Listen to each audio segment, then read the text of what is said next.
Let my guest introduce himself today. And we're really excited for him to be here. I'm going to shut up because you didn't come to listen to me. But Mayak, please introduce yourself, say hello, and let's get the ball rolling. Thank you, Adrian. Such a pleasure to be here with you guys today. And my name, as everybody can see, is Mayank. I lead the education business for the Worldwide Commercial Organization. And the most interesting part of my role is to make sure that we are taking care of each constituent of the education ecosystem, the student, the educator, the policymaker, the thought leaders, and curating programs that support their journey and their journey towards digital acceleration. So delighted to be in conversation with you, Adrian. And that's a great introduction. But before we get into all that, let's know a little bit more about the man behind the title, the man in front of the HP wall.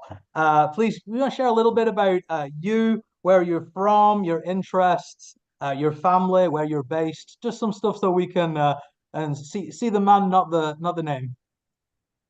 Thanks, Adrian. It's a long journey. I've been working for 30 odd years, but 25 years of those have been in Dubai, where I'm based. My journey with HP is about 5 years old. But the most interesting part of this journey is my midlife crisis moment, right? So I'm I'm also a yoga teacher. I run a non-profit entity around yoga, which supports children's shelters across Africa, Nepal, and India. And at some stage, which was about 7, 8 years ago, I decided that my day job needs to reflect my moonlighting time. So to me, the answer was education. And I was based in Dubai, I decided to apply for a couple of roles in Singapore because I didn't see anything interesting in Dubai. I was not from the region, I was not from the sector, I didn't hear back. But then serendipity played out, right? And I got a call from a headhunter saying that GEMS Education, which was one of the largest education providers across the globe, was looking for somebody to head their commercial organization. And this was sort of, like I said, destiny playing out. So a few conversations later, I was with GEMS Education. And I still remember 3 months into the role, I was in conversation with our CEO at that time. And I said, Dino, I came in with rose-tinted glasses, but I think I found my home in education.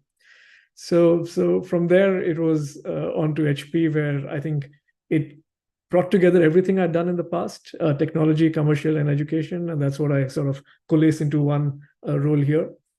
Beyond that, I've been a rock climbing instructor in a previous life. I've got 2 kids, one who's starting at Oxford, one who's about to leave the nest. So that's me. And we're happy to have you with us today. And thank you for sharing a little bit about your passions beyond the job, which a lot of our jobs these days are looking into these little windows, these little screens on our laptops, and calling it work. But we'll get onto that. And today we're here to talk a little bit about gaming, esports, kind of the gaming garage, and the way things are heading. And man, let's start with that. When we say gaming, that comes with some pretty kind of heavy stereotypes straight away. You kind of just imagine maybe teenage boys sat there for hours on end, or not getting enough sleep, just playing computer games and stuff like that till the early hours. But let's also look at the gaming industry. Where from your seat at the moment are we, and where are we heading? Because a lot of people tuning in are either here to hear about this, to see how to dip their feet in it, or they're already involved to some extent. So just some thoughts around that from yourself. Yeah, for me, the most striking thing is that no matter which decade we are in, some avatar of technology is always considered a villain by the older generation in that decade, right?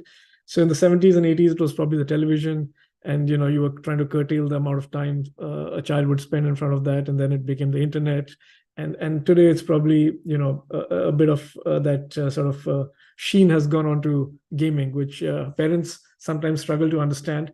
And so we take the anything that we don't understand, we sort of start attributing the extreme view to, right? So on the fringe, yes, you could probably have somebody who's gaming 16 hours a day and sort of boxed into a room.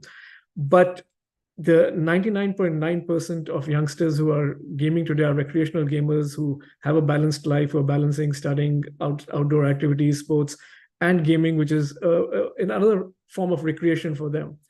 In fact, in an IB study, it was shown that today's students feel more themselves in an online environment than in a physical environment. So who's to say that their mental health is better by interacting in the online environment versus the physical, or vice versa, right? So our lens might not be the right lens to look at it, and I think we need to sort of wear a youngster's lens to really understand what gaming is about, right? It develops so many skills. It develops collaboration skills. It develops coding skills, gaming skills, business skills. So for me, the balanced approach or the balanced lens on viewing gaming is important. I mean, I can go on and talk a little bit more about it, but I'll probably let you ask you the second question before I go a little deeper into it. No, it's interesting. And I know during the pandemic when we were in lockdown, my YMCA had young people just joining online just to play Among Us. And some of the youth workers jumping in and making sure, that it was one of those controlled environments in terms of language and content, but proved more popular than some of the training that we were doing. And again, developing those skills.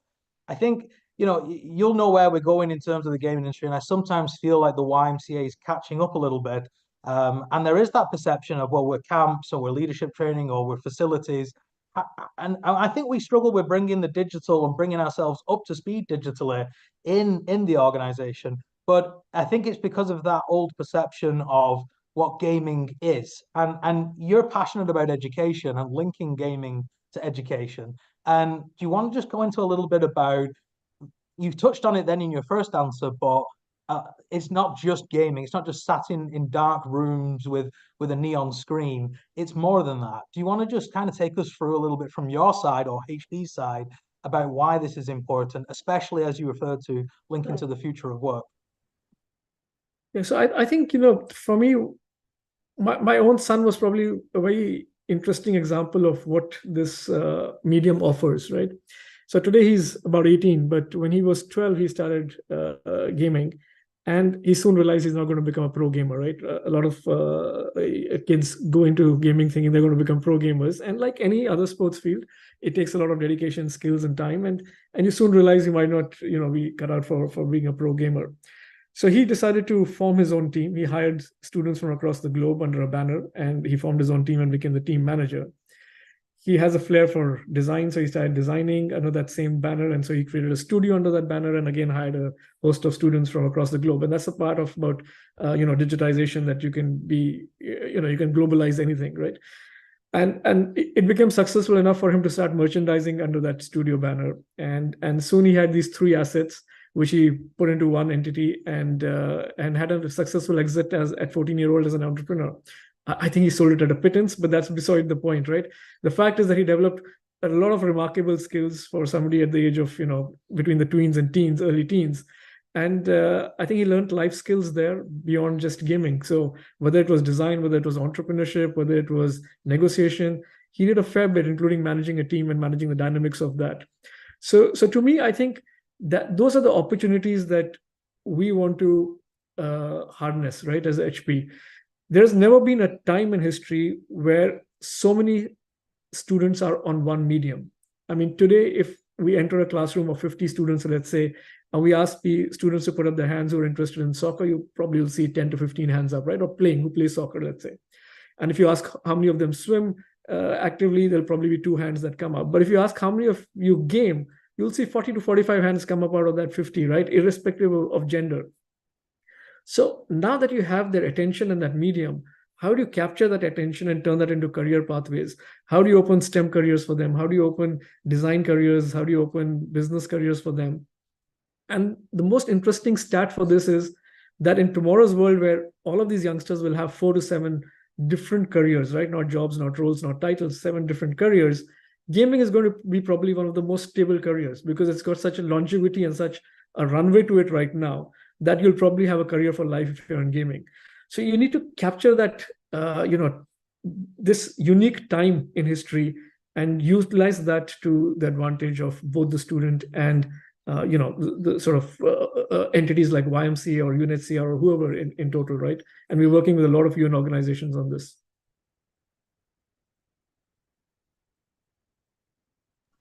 Yeah, sorry, I'm trying not to. I'm trying to be muted and just so I don't interrupt you with my squeaky chair.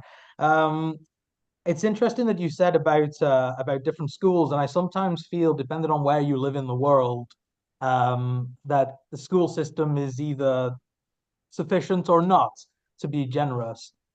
In terms of kind of your HP perspective and around this, are you getting more buy-in from schools or ministries, or is it something like organizations or third sector or private companies are kind of picking up steam and running with a lot more? Just, in terms of, I'm just trying to paint a picture here of, whose agenda is it on? I mean, I live in a country where the school system is, young people don't even have tablets. There might be a couple of laptops per couple of hundred students. And then we've got people from some of the Western countries that you need a tablet now to go to school and to access your schedule and all those things. Where would we be in terms of kind of, schools and ministries of education kind of seeing this importance of gaming and the future of gaming and the jobs for the future of gaming? Where would we be? So every entity that you mentioned is today interested in this space, right? And I'll give you examples of each one of them. But before that, I'll take a step back to address one of your comments, right? When it comes to education, we all live in a developing world. And I don't mean that in a negative sense, but just in the sense to create the understanding that no matter how shiny at the apex it looks for certain pockets of a country, you will still have regions and pockets of inequality in education, right?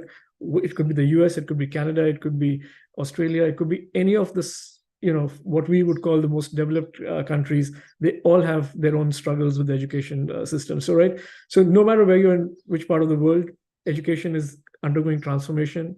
It's almost a structure imploding on itself, and huge array of innovation is coming out. And that's why as HP, we want to be playing at that, we want to be riding the wave of innovation. We want to be contributing to that innovation and actually creating something of value within that new education space, because information is available omnipresent now, right? So what was education? Education was a transaction of passing on information and credentialing it. Today, information has become omnipresent. Anybody can access information. The credentialing part is what is now left, right? In the sense that how do you credential and make that available into the job market and have that credibility into the job market, right? So within that space now, organizations like us, because this academia and tech partnerships are recreating this method of credentialing or understanding of how knowledge should be passed on, you see all of these new things like HP Gaming Garage coming about, right? So now let's talk about what the attraction is to each of these sectors within this. We launched this program about 4 months ago, 3 tracks of 67 modules on esports management, game development or game design, and game programming. In less than, I think, 3 weeks or maybe 4 weeks, let's say 4 weeks, we had students from 130 countries on this platform taking these courses. That was just unbelievable for us, right? No advertising, no promotion, a partnership with edX where we plonked it on edX and students just kept gravitating towards it. Last week, we launched this in Spanish voiceover so that we have it in English and 11 other languages subtitles. Last week, we launched it in Spanish with complete voiceover in Spanish. In less than a week, 25 Spanish-speaking countries are on the program. So I think what we have created resonates with the student for which it is meant in any case, right? So the students are already gravitating towards it.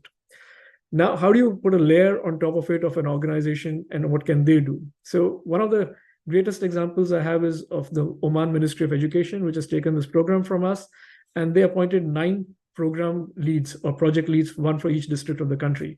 We trained those 9 project leads in terms of how to manage this curriculum and sort of keep students motivated, because adoption is great, but how do you keep completion of the course? So now we have 9 mentors from the Ministry of Education who are dedicated to actually keeping students on track and onboarding them from the districts and so on. So you've got a ministry which is now saying that this aligns with our Vision 2030 statement, and we are going to, create this as a pathway to digital skills. So you've got students, you've got ministry, and then you've got independent institutions like the Africa Development Academy in Ivory Coast, right? They took this on as part of the digital upskilling of 1,100 students, and today Côte d'Ivoire or Ivory Coast is one of our leading enrollment countries. So you've got a ministry, you've got a student base, you've got independent entity, and then you've got the UN organization. So we pledged this to UNHCR to be used in any refugee setting, and this was done at the Global Refugee Forum in December. And the first project is probably going to go live in Kenya, where the ability to give dignified labor to the refugee population through upskilling them through this platform is going to be a unique new initiative. And then we'll probably take that into other parts of East Africa and North Africa as well. So these are some of the examples from across a spectrum of bodies and entities on how this program is being viewed and being uptaken. It's impressive. It's certainly sounds a lot of work, and I know you'll talk a little bit about in a second about the journey of the gaming garage. But just before we head more there, and you touched on it, is just trying to come back to this kind of beyond gaming, because I still feel in many realms it still can be seen as a bit niche, or it still can be seen as male dominated in terms of esports, for example, or these kind of things. And of course, YMCA has some experience over the last couple of years in terms of kind of operating hubs and starting to get its feet wet with the digital upskilling and classes and stuff like that. What would you say about some of these, this stereotypes in terms of it being male dominated, or too much screen time, or too niche? And I guess that links into the future of work. And I know we had a conversation prior to this about having multiple careers in the future, or multiple professions. Can we just round off this kind of section with your thoughts on the stereotypes and the future of work? And you alluded to 2030, something in the YMCA we've also set our sights on is our own vision for 2030 and what the world will look like. And we have our meaningful work pillar, but that is changing so fast in this tech environment. I'd just love your thoughts on kind of those kind of stereotypes and the future of work before we get to the hard sell, which is probably what everyone's on the edge of their seats waiting for. So, we did a big gaming landscape study in two countries, in Poland and in India. And, these studies were remarkable in terms of the insights and stats they threw out. One is that, it's no longer male dominated. It's almost equally now women playing as much as men, but maybe just slightly skewed in the favor of men still. But I think it's going to, become absolutely equal very soon. And two, the sort of, which is not so surprising, that the careers opportunities are rising in this, the remuneration is rising in it, and more importantly, the parental acceptance is rising in it. So these are the things that came out in our study, right?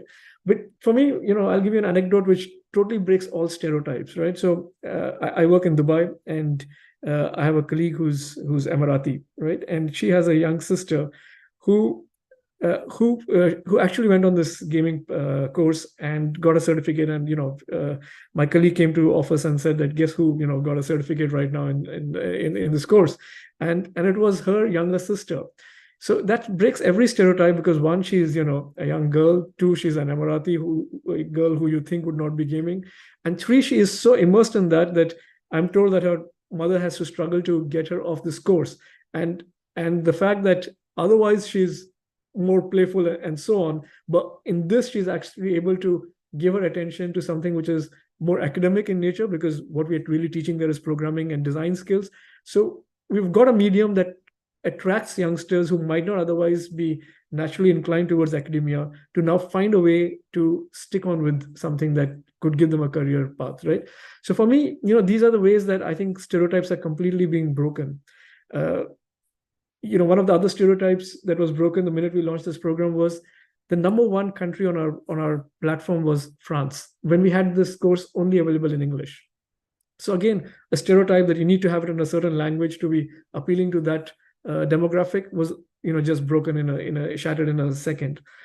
The number 4 country in our platform was Thailand, which again, you would never think that Thailand would be ahead of UK or or whatever country you want to say in terms of enrollment numbers.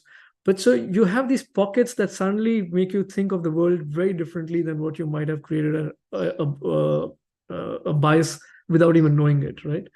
And this is a great way to test that.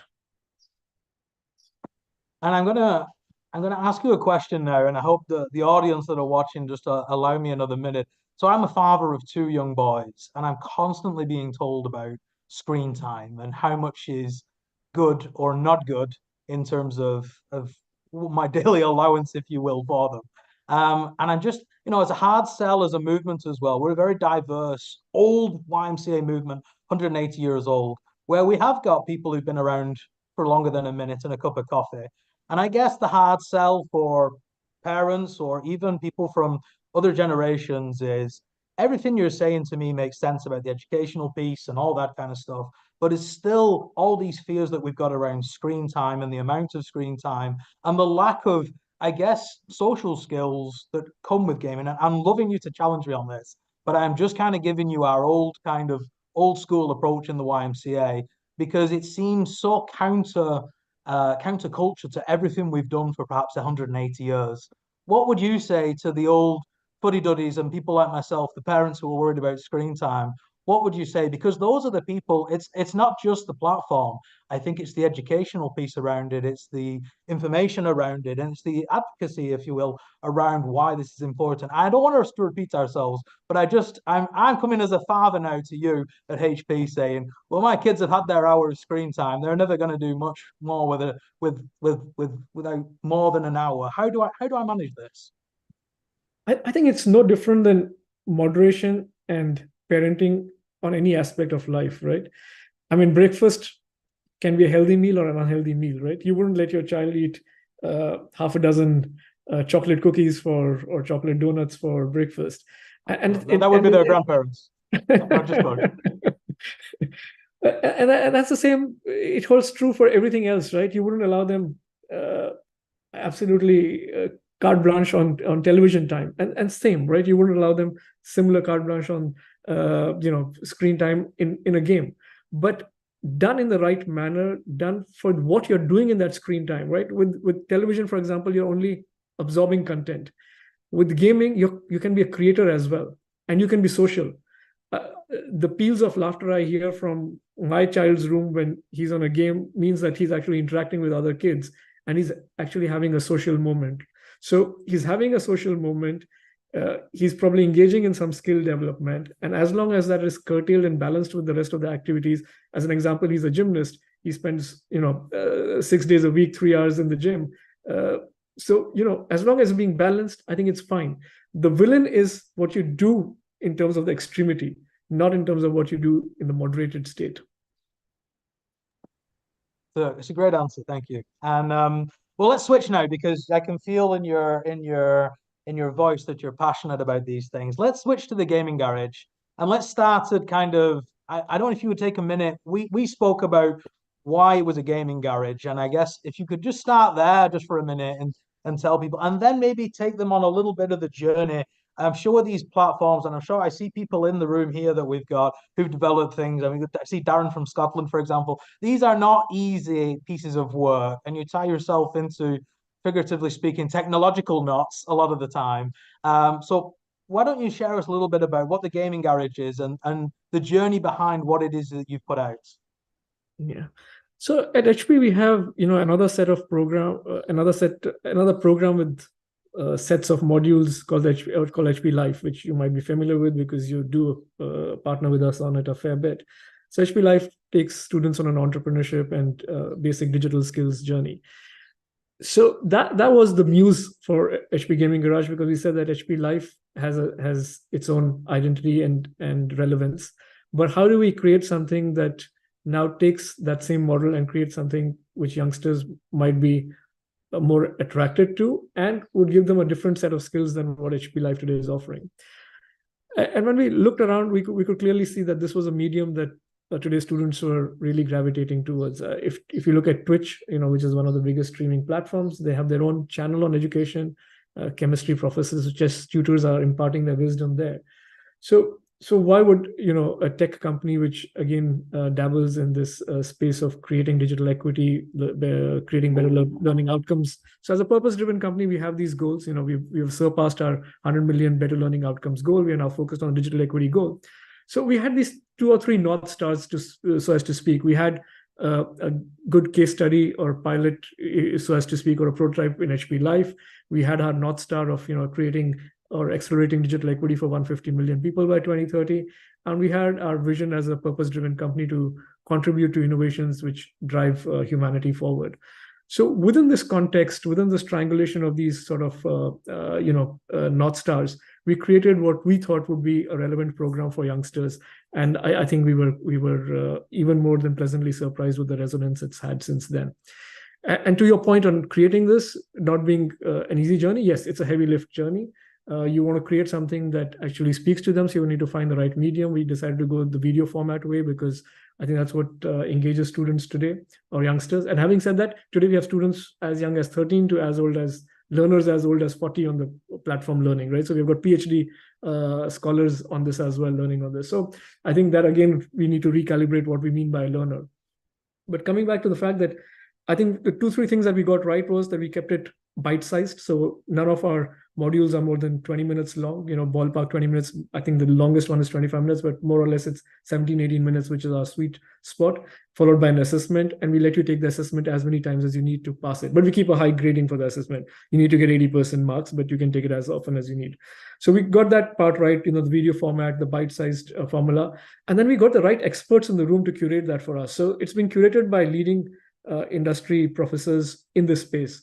So I'll use Ian Schreiber as an example, who created our design course. And he has taught at 4 colleges on game design, including SCAD, which is the #1 college on game design. He's an author of 3 books on game design. He's the founder of Global Game Jam. So, somebody who's an absolute stalwart in this space of game design. And that's one of the reasons we see everybody gravitating to his course as well. But the other 2 professors equally, have taught in colleges, are really at the top end of their game.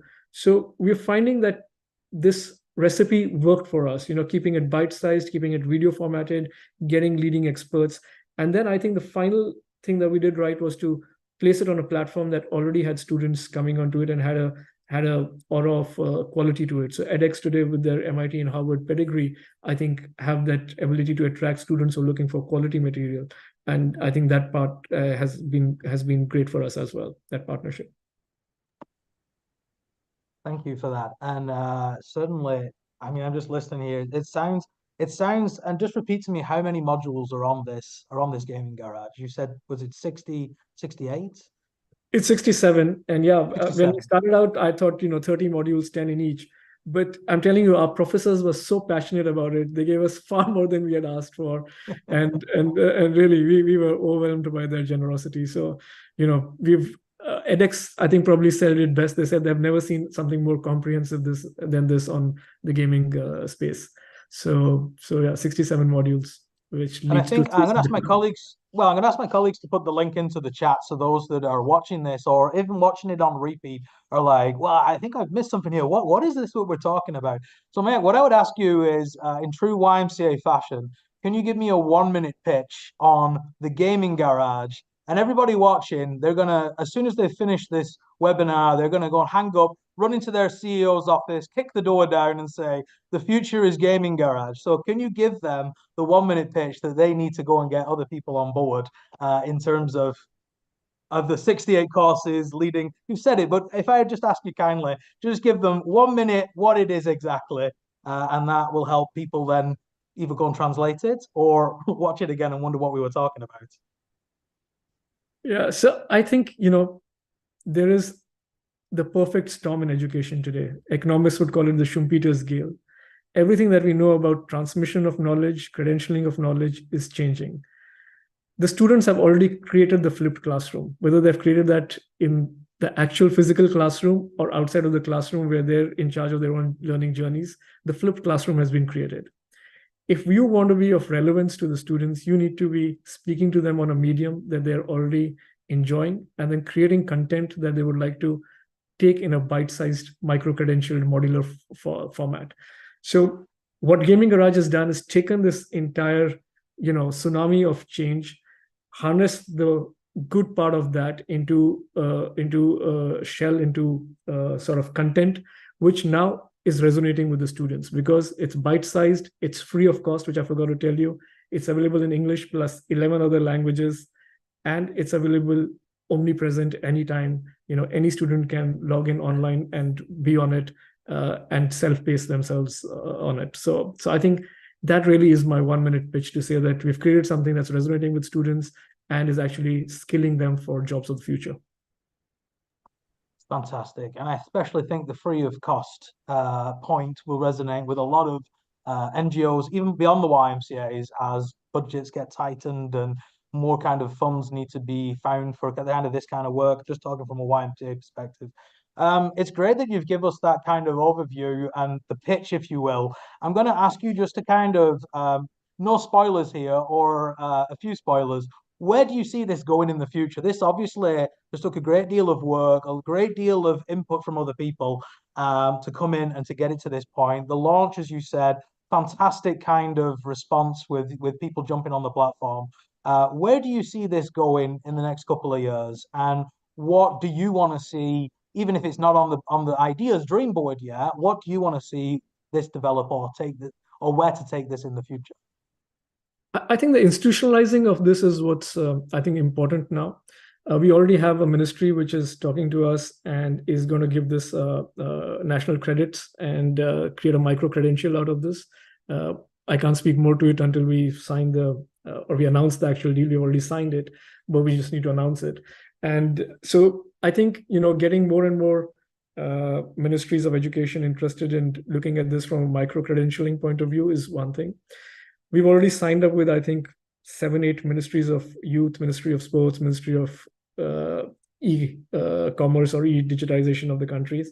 And we look at now how they would institutionalize this. I think, again, if I look at our muse of HP Life and what we have created in Tunisia as an example with Mashrui and with UNDP and with USAID and managed to create some 6,000 jobs and 400 new businesses out of it, we probably want to do something similar. Which is to make sure that we have actually created programs out of this with the ministries.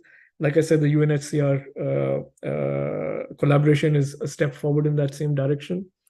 And we are also, interestingly, launching some very unique hackathons as well, which are going to bring a whole new ecosystem to this. And I'll give you an example of what we're doing in Dubai. So in Dubai, we have launching next week the culture diversity hackathon. So the point being that as long as you've taken a course on the HP Gaming Garage, you're eligible to enter a hackathon, which will allow you to develop a game based on your culture and heritage or somebody else's culture and heritage that you enjoy. So we have a way of funneling the prototypes and then creating an incubator where we will give them more assistance and mentoring and so on. And we'll actually announce the top 10 finalists hopefully at the Dubai Esports Festival, along with Dubai Esports Festival. And then on 21st of May, we're going to announce the top 3 winners, which is the UNESCO Day of Cultural Diversity. So we're actually using something very futuristic to link and create a bridge back to the roots, which is what at HP we like to do, right? Our HP original garage, which is again sort of the inspiration for the name of the HP Gaming Garage, is now a museum, which is also considered the birthplace of the Silicon Valley. In Barcelona, recently we converted a 600-year-old farmhouse into our new design experience center worldwide. So we very firmly believe that you can't forget your roots. You need to be linked to your roots. And that's what we're doing with this hackathon as well. We're linking the roots of anybody who wants to enter this competition, allowing them to showcase that, and then giving them a chance to get mentored by industry experts, and then probably be a winner as well within this hackathon. So these are some of the things that will become more and more fructified and at scale in the coming years. And I think we can feel your energy. So it's certainly exciting for sure to kind of peep forward a little bit. And I think one of the conversations we had, just to reiterate that in terms of esports as well and gaming, it's a very small number of people who make it professionally, but there's going to be a whole host of jobs around the whole kind of industry and around the whole kind of supporting and developing and all those kind of things. So I think it is important that it is on the radar, especially of a youth organization, in terms of just even signposting and talking through stuff. I'm just going to pause for a second. We're heading to a point where people get to ask some questions here. So I'm happy to, there's some people in our Zoom room. I'm happy for you to bring you in and you can speak your question directly. If you're a bit shy or you're trying to watch this without your boss noticing, you can type your question in the chat and I'll say it because I have no problems. I have got a couple of questions, but just before we crack on with that, is there anything else on kind of what we've covered around the gaming, the garage, the future? Mayank, is there anything else that you feel you would like to say before we start handing over some questions from the audience? Uh, I found that so many of the educators themselves are taking this program and non-educators who got interested in this. So really, that's probably my final piece that, if this space is still a bit of a mystery to you, enigma to you, take this course and you might suddenly find yourself immersed in it. You might find what truly interests your, youngsters in your care, and you might have a new language to speak to them. Yeah, I completely echo that. And I think there's a lot of YMCAs out there that are perhaps searching for their next strategy piece or what it will mean to empower young people. Maybe we can even add digitally onto the end of that sentence, because I do think that is exactly what you were saying earlier, where it's going. We've got a couple of questions. If you'd like to ask a question, just let us know in the chat and I'll bring you in. But I'll kick off with a couple of questions that we've got. And again, these are from all different people who are in the digital space, people who are wanting to be in the digital space, people who dream to be in the digital space. So the first question we've got is, what advice would you have for a YMCA or other organizations that are kind of in the digital space, but have not yet done anything around gaming or the gaming garage? I think, I've worked for legacy organizations, right? I come from an aviation or hospitality background, and I've worked for some very, very hardcore legacy brands. And you can never be native digital, right? So don't aspire to be native digital. Chart your own journey. Create an, YMCA X, which is allowed to take moonshots, find what's resonating with the youngsters out there today, and start prototyping that, put that in a sandbox, allow that to really scale and grow without any hindrances, without any legacy lenses and legacy infrastructure on top of it. And you might be surprised by what you see there, right? And then bring it back into the fold. So I think the quickest way to see what's out there is to really create this small entity sitting outside of the big entity, allowing it to not be encumbered by the legacy of the old agency or old entity, and then seeing what it can bring back, almost way of reverse mentoring, right, into the legacy organization. I'm sure we can. I'm sure we can apply that to more than just gaming. So thanks for the great advice. I got another question, and there is: is there a plan to have courses in more language?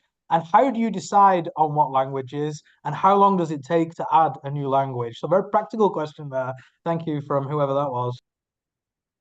So technology makes this very easy today, right? We launched this in English, and we hard-coded subtitles in Arabic initially.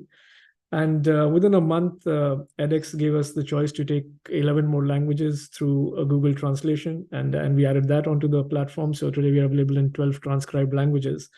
And we decided to add Spanish as a voiceover just because of the sheer population size that speaks Spanish, and we wanted to make sure that we are being able to create something of value to them. It takes about 3 months to create a full voiceover for 67 modules, and to make sure that it's blending right with the subtitling and so on, because not just about the voiceover, it's also about the subtitling coming in right, and so on. So it's I don't know if we'll take on another immediate language in terms of voiceover, but we've got some great languages from a subtitling point of view, from Bahasa in Indonesia to Hindi in India, to simplified Chinese and Mandarin, to Spanish and Portuguese and French. So we've covered a fair bit of languages, and I know that at some stage we will again get more languages just through the sort of relationship we have with edX and Google and so on. So I think subtitling will keep increasing. The voiceover, we'll evaluate whether we need to do more or not. Thanks for that. It's a good answer. And Lloyd, just coming to your comment in the chat, you're loving the conversation, and it is very timely. Well, thank you for that, Lloyd. Lloyd, obviously from the African Alliance, so happy to have you here.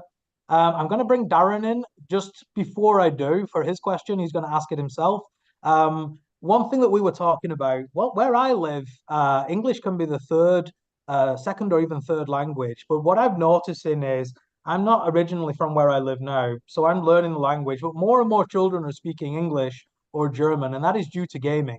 And now we're at a certain point culturally and in communities where the children are speaking English or German that they've learned through gaming.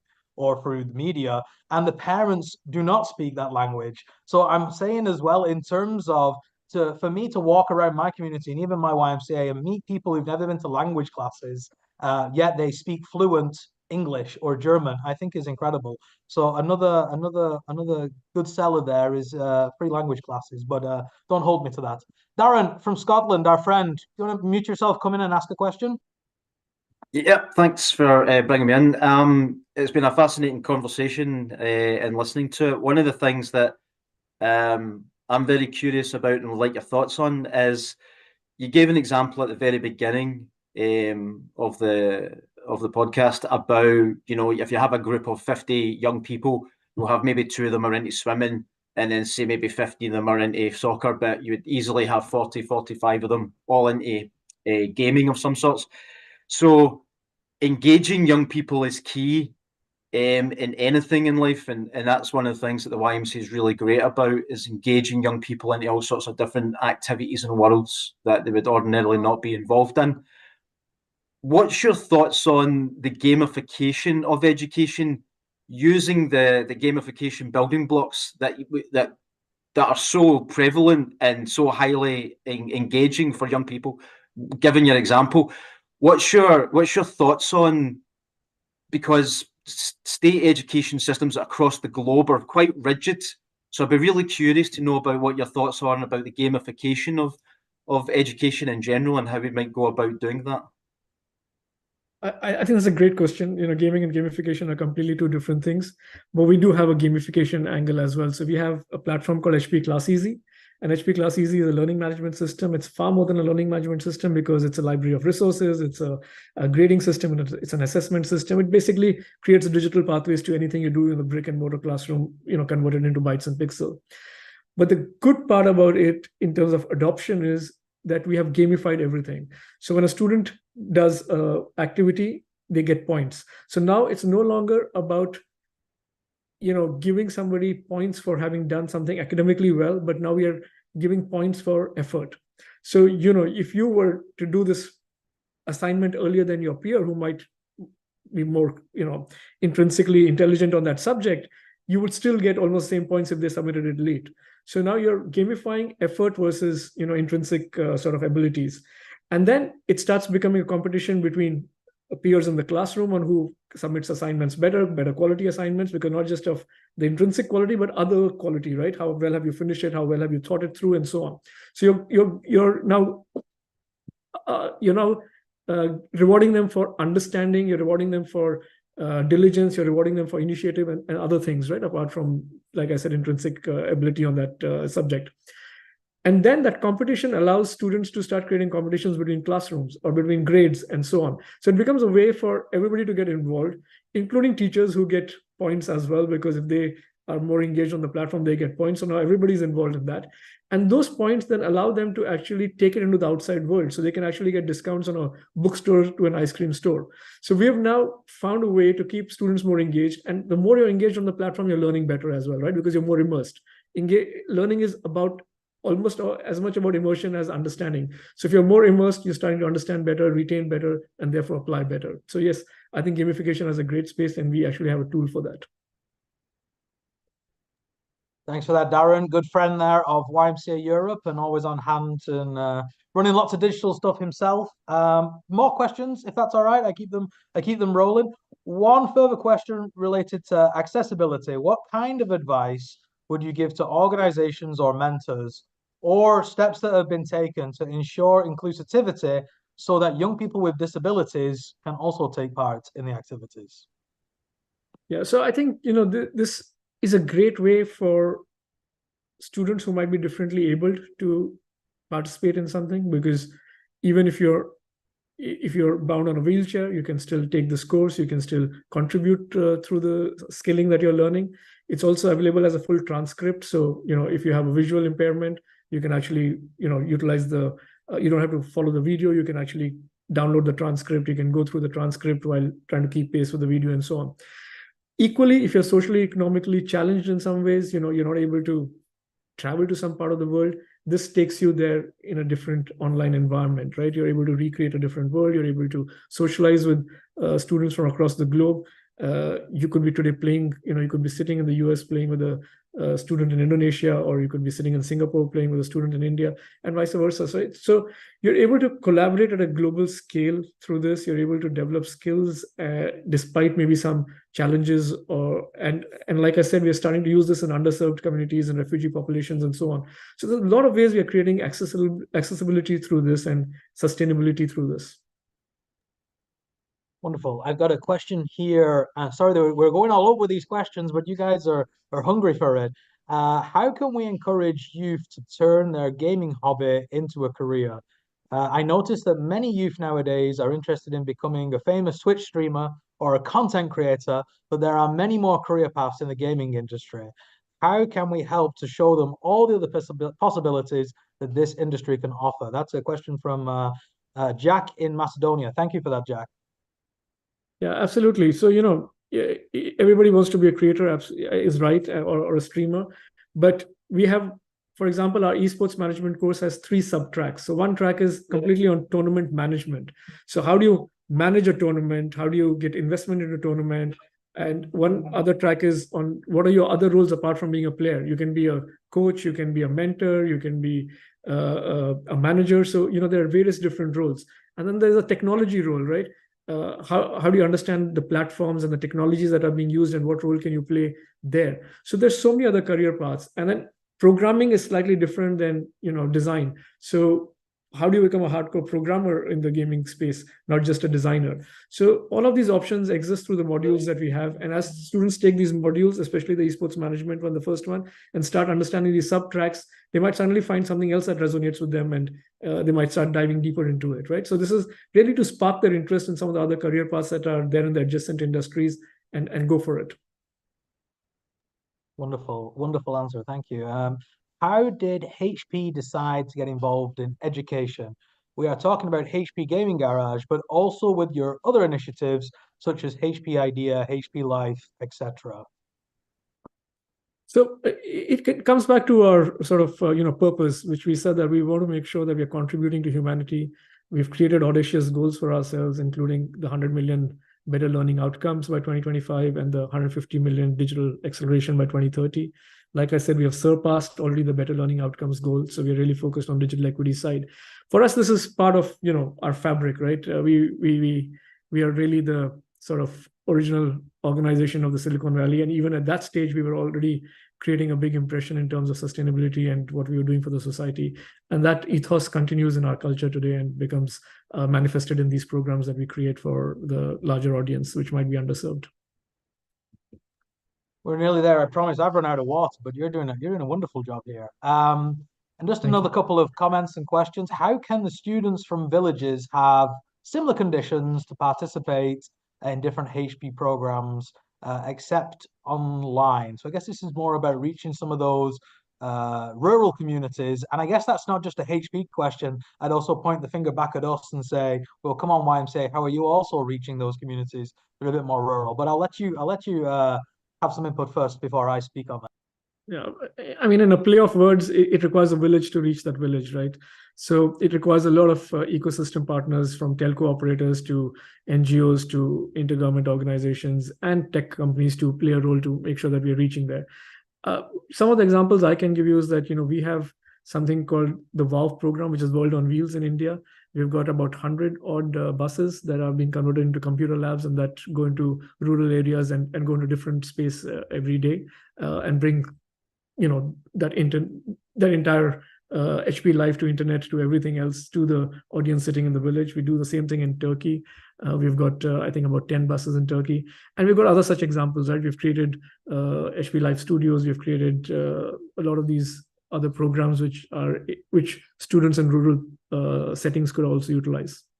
So we are doing what we think to some extent is our part. There's, of course, a lot more that can be done, and we need a lot more support.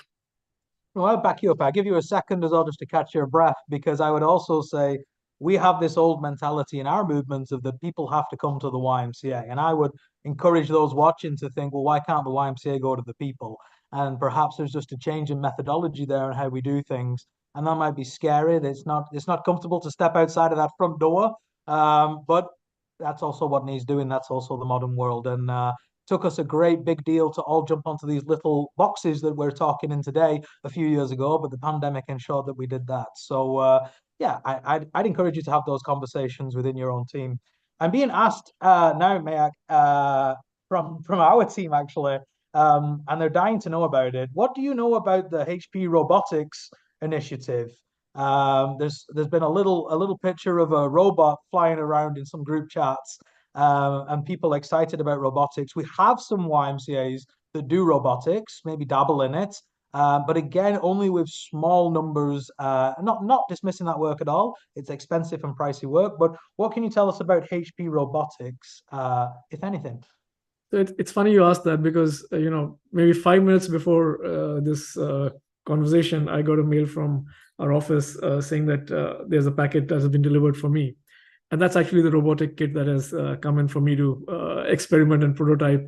And probably a week from now, I'd probably be able to talk to you far more on it. But I think it's very exciting. We showcased it at BET as well, and which is one of the largest education events, and there was a lot of interest there.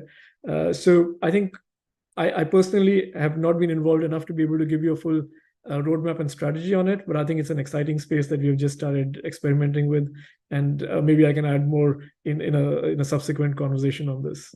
Sure, and I'm sure the YMCA Europe team can post whatever links are coming down the line, and I would encourage those watching or rewatching to head over to the YMCA Europe website.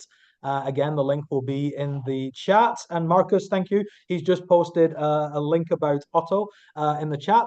So there's plenty of stuff there. You've just got to ask the right questions and open the right doors. A couple more comments. These are just comments more than questions. That some of the HP Hub participants are asking or requesting English or other languages due to the courses that are being put out from HP. So thanks for that. And I guess that opens the door to exactly what we're saying earlier, additional learning. And then also maybe from some other countries, somebody from Indonesia saying that they're grateful for the opportunities. Again, it's just maybe finding them and directing people and signposting them. So I don't think there's any more comments, but there are some links there, and there will be some links in the rewind or the rewatch. I'm sure you're all dying to watch this again. But I'd just like to go around and just thank, just before I hand over to Mayank to give us some final thoughts and some final bits from his side, but just to thank the people who are in today. We've got people in from Africa, Albania, Ukraine, Scotland, Slovakia, Switzerland, the USA, Germany, Macedonia, Kosovo. So thank you for giving us an hour of your time, and thank you for the questions.